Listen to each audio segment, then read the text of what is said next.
In today's Trews, 50 Cent has filed for bankruptcy, but is all of America bankrupt after what's going on in Baltimore and Ferguson and police slaughtering black citizens across the globe on a daily basis? Here's some true news. 50 Cent just declared bankruptcy. So what is this intrigue around 50? Is there a sense of delight that he's lost our money? Is there an appetite to see famous people fall? We know that there is. That's a rhetorical question that can't withstand even a second's pause.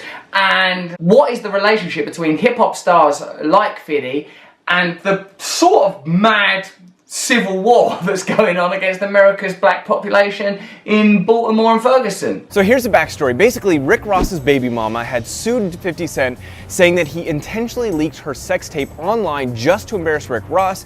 She was awarded $5 million. Well, 50 basically had to then show all the documentation showing how much he's earned, how much he's worth, all the assets together. He's not properly bankrupt. It's one of them bankrupts where you have to file bankruptcy now, otherwise you're going to lose all your money. But what's this media fixation and fascination with bringing African American men down? Well, I think it's because they like to have them as slaves primarily. Like if there hadn't been an abolitionist movement and a civil rights movement, then 50 Cent wouldn't even have the right to have a bloody job, would he? So it's like, that's really recent. Like, we kind of forget, because we're so inundated with information, we forget how recent the civil rights struggle was, and indeed is, because in Ferguson and Baltimore, the African American population feel like, as I understand, they're under siege. I mean, in the last year, how many times have you had to watch footage of a white policeman beating up a black person in America? An unarmed African American teenager was shot and killed by police in the St. Louis suburb of Ferguson, Missouri. North Charleston officer Michael Slager shot Walter Scott. Then that officer starts punching Dent in the head. Tamir Rice was shot and killed by a police officer. They then throw him to the ground and beat him repeatedly with their batons and fists. Ezell Ford, a 25-year-old black man shot and killed by LA police. Another deadly police shooting of an unarmed young black man by a white officer. There's a sense of delight in 50 Cent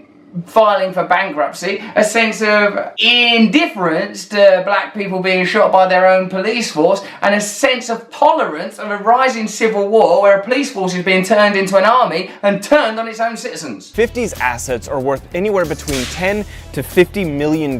However, he is also saying that his liabilities are also between the same range, which means he owes just as much. I don't like this music under news business. Can we put a bit of music under what I'm saying now, Gal, to see if it seems good? Okay, so 50 Cent is being used as a motif of the black man being brought down in America. White America, particularly an elite class of white Americans, doesn't like the idea that the economic world can be penetrated by African American men. The battles that we see on the streets of Baltimore and Ferguson are the realization of an attitude that prevails in seemingly innocuous and empty news items like this one. The crazy part about this whole thing is back in May, Forbes estimated 50's net worth at $155 million. The true news is that 50 Cent, hopefully, he's an entrepreneurial guy. He's a man who came from nothing and made a fortune for himself against some pretty significant odds. I mean, my understanding is people tried to shoot him to death using guns and bullets,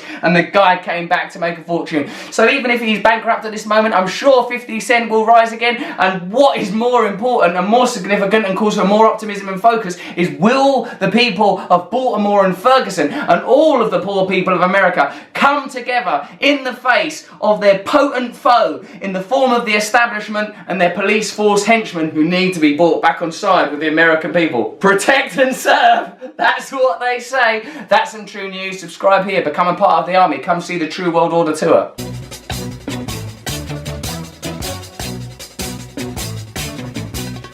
Nose is a tool that is abused to fool you and to leave you scared and confused. Trews is like the nose. If the nose was true, I want some Trews. Let's have some Trews.